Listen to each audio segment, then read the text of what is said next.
Hello viewers, welcome to our channel. నేను మీ చరణ్ పరిమి. చంద్రబాబు గారు తిరుపతి లడ్డు విషయాన్ని ఎందుకు వెలికి తీశారు, దీని వెనకాల ఉన్న అస్త్రాలు లాభాలు ఏంటి, ఇది ఇక్కడ చర్చ. ఇప్పుడు ఎందుకంటే అందరికీ ఇది దేవుడికి అపచారం చేశాడు, సో దీన్ని హైలైట్ చేస్తున్నారు, ఇలాగే కనపడుతూ ఉంది. చంద్రబాబు గారు వచ్చేసి న్యాయం చేయబోతున్నారు అన్నట్టుగా ఉంది సీన్. సో జగన్ గారు వేరే మతస్థుడు కాబట్టి ఇలాంటి అపచారాలు జరిగాయని ఆల్రెడీ బీజేపీ నుంచి కొంతమంది స్టార్ట్ చేశారు. మరోవైపు అయితే దీనికి మతపరమైన రంగు పులిమి ఆ డైవర్షన్ తీసుకురావడానికి టీడీపీ నుంచి కూడా అనేక నేతలు చేయాల్సినవన్నీ చేస్తూ పోతున్నారు. ఇదంతా జరుగుతూ ఉండగా పవన్ కళ్యాణ్ గారు దీక్ష చేపట్టారు. ఇదొక యాంగిల్. మొత్తానికే మతపరమైన పూర్తి స్థాయి రంగు అయితే దీనికి పులిమేశారు.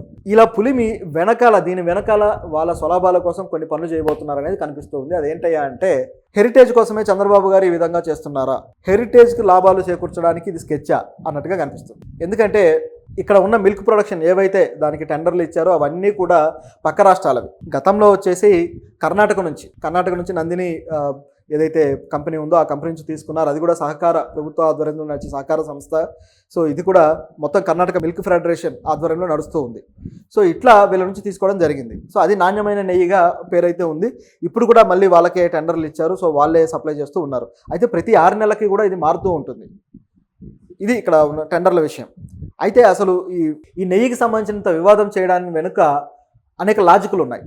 నిజానికి ఈ నెయ్యి 320 రూపాయలకి, లేకపోతే 350 కావచ్చు, 400 అయినా సరే ఆ రేటుకు రావడం అనేది అసాధ్యం. ఎందుకంటే 1 కిలో నెయ్యి, ఆవు నెయ్యి తయారు చేయడానికి కనీసం 25 లీటర్ల పాలు కావాలి. 25 లీటర్ల పాలలో నుంచి 1 కిలో నెయ్యి వస్తూ అప్పుడు దాని ప్రొడక్షన్ కాస్ట్ ఎంత అనేది చూస్తే భారీ స్థాయిలోనే ఉంటుంది. సో దాన్ని అమ్మాలంటే కూడా 1000 రూపాయల పైన ఉంటుంది. ఖచ్చితంగా 1500, 1600 ఉంటే తప్ప ఆవు నెయ్యి అనేది రాదు. సో ఇటువంటి పరిస్థితుల్లో అంత తక్కువకి ఎలా ఇస్తున్నారని చూస్తే మిల్క్ ప్రొడక్షన్ కంపెనీల పరిస్థితి వేరేగా ఉంటుంది. వాళ్ళు ఎలా చేస్తారంటే, ముందు పాల నుంచి ఏదైతే క్రీమ్ ఉంటుందో సపరేట్ చేస్తారు.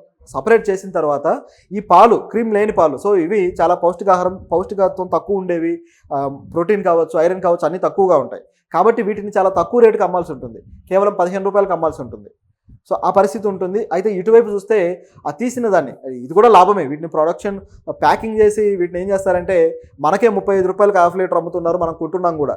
30 రూపాయలకేమో క్రీమ్ లేనివి దొరుకుతున్నాయి, 35కేమో క్రీమ్ ఉన్నాయి దొరుకుతున్నాయి. చూడండి, అంటే కేవలం 5 రూపాయల తేడాతోటి ఏవైతే క్వాలిటీ తక్కువ ఉన్న పాలను అమ్మేస్తున్నారు. ఈ విధంగా ఆల్రెడీ చాలా చోట్ల జరుగుతుంది. దీని మీద ఏ యాక్షన్ లేదు.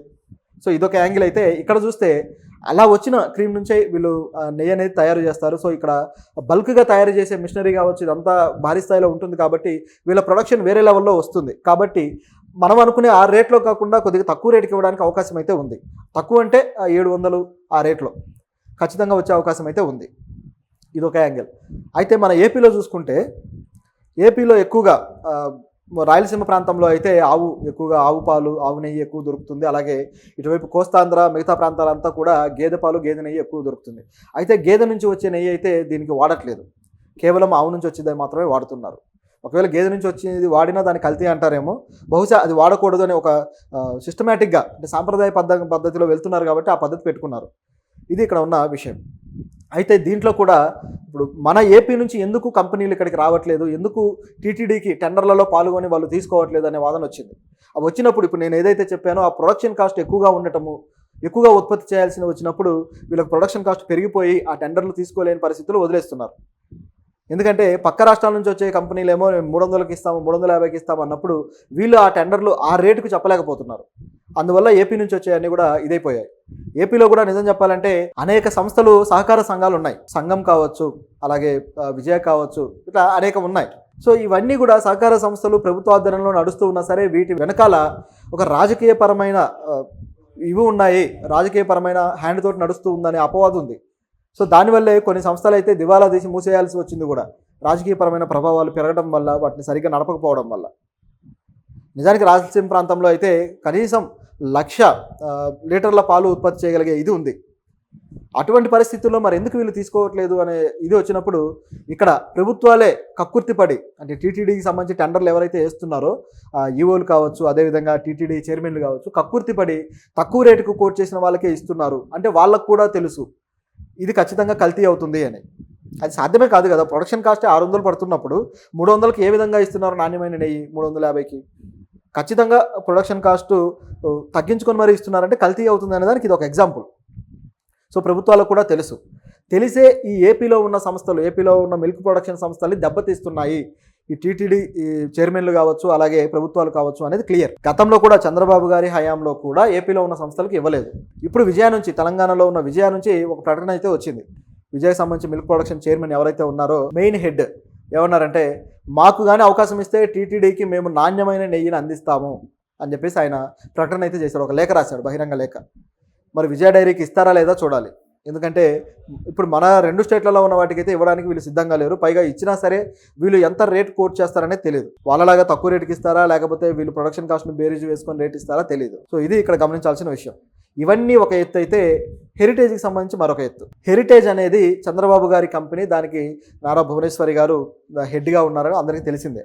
సో మిల్క్ ప్రొడక్షన్, లేకపోతే ఆ మిల్క్ నుంచి ఆ నెయ్యి ప్రొడక్షన్ ఏ విధంగా చేస్తారనేది వాళ్ళకన్నా బాగా ఎవరికి తెలియదు. సో వాళ్ళే ఏ రేటుకి అమ్ముతున్నారు చూస్తే మార్కెట్లో తెలిసిపోతుంది. వాళ్ళు కూడా కొద్దిగా తక్కువ రేటు పెట్టి అమ్ముతున్నారు. సో దీన్ని బట్టి చూస్తే దాంట్లో ఏ తరహాలో ఆ నెయ్యి ప్రొడక్షన్ జరుగుతుంది, దాని ప్రొడక్షన్ కాస్ట్ ఏంటి, అవన్నీ కూడా వాళ్ళకి వివరాలు ఉన్నాయి. ఇప్పుడు దీన్ని ఎందుకు ముందుకు తీసుకురావాల్సి వచ్చిందంటే, ఇక్కడ తృణమూల్ కాంగ్రెస్ నుంచి ఒక ఎంపీ ఒక వ్యాఖ్య చేశాడు. ఏమన్నాడంటే, చంద్రబాబు గారు హెరిటేజ్ నెయ్యి కూడా ఆ లడ్డుకి సప్లై చేయడం జరిగింది, దాన్ని ఎవరూ బయట పెట్టట్లేదు అని చెప్పేసి ఆయన ఒక బాంబు పేల్చాడు. చంద్రబాబు గారి హెరిటేజ్ కంపెనీ నుంచే ఆ నెయ్యి అనేది టీటీడీ కొంతవరకు వెళ్ళింది, కొన్ని నెలల పాటు అని చెప్పేసి ఆయన వాదన. ఎందుకంటే ఇక్కడ ఆయన వాదన కూడా కొంత లాజికల్గానే ఉంది.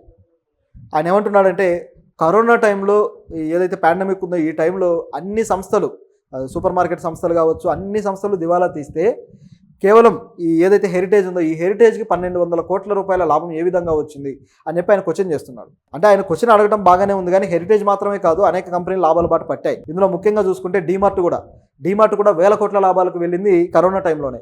ఆ 2 ఏళ్ల టైం ఏదైతే ఉందో ఆ టైంలో పీక్ లెవెల్కి వెళ్ళిపోయింది. ముఖ్యంగా షార్ట్ లిస్టింగ్ అయ్యి, ఇది నిఫ్టీలో కూడా షార్ట్ లిస్టింగ్ అయ్యి అద్భుతంగా రిజల్ట్ అయితే చూపించి ఈ స్థాయికి వెళ్ళింది డీమార్ట్. మరి అంటే ముఖ్యంగా ఏంటంటే నిత్యావసర సరుకులు, పాలు, ఇటువంటి వాటికి కరోనా టైంలో ఎక్కువగా గిరాకీ వచ్చింది. బయట వేరే వస్తువులు కొనడానికి కూడా ప్రజలు ఆసక్తి చూపించలేదు. ముఖ్యంగా పౌష్టికాహారం తీసుకోవడానికి, బలంగా ఉండటానికి, ఇంట్లోనే ఉంటారు కాబట్టి రకరకాల వంటకాలకి, సో ఈ సరుకుల కోసం ఎక్కువ ప్రాధాన్యత ఇచ్చారు. డబ్బులు అయిపోతాయి అని చెప్పేసి ఎక్సెస్గా కూడా కొన్నారు. కాబట్టి ఈ సూపర్ మార్కెట్ ఫీల్డ్ అనేది ఏదైతే ఉందో ఇవి విపరీతంగా లాభాల బాట పట్టిన మాట వాస్తవం. కాబట్టి ఆయన ఆరోపణ అనేది కొట్టిపడేయచ్చు, అదేం పెద్ద లెక్కలోకి రాదు. కాకపోతే హెరిటేజ్కి సంబంధించి నెయ్యి ఇటు సప్లై చేశారనేది మాత్రం తీవ్రమైన ఆరోపణ. ఇదైతే సీరియస్గా తీసుకోవాలి. అయితే దీంట్లో ఈ ఎవిడెన్సెస్ ఏంటి అనేది ఎవరికి క్లారిటీ లేదు. కాకపోతే ఒక డౌట్ ఉంది. ఎందుకంటే జూలై 15వ తారీఖే రిజల్ట్ వచ్చేసింది, అంటే దీంట్లో కల్తీ ఉంది అని. కల్తీ ఉన్నా సరే నెల రోజుల పాటు దాన్నే కొనసాగించారా, నెలన్నర పాటు? ఎందుకంటే చంద్రబాబు గారు ఇప్పుడు బయట పెట్టారు ఒక వారం క్రితం, 4 రోజుల క్రితం గట్టిగా.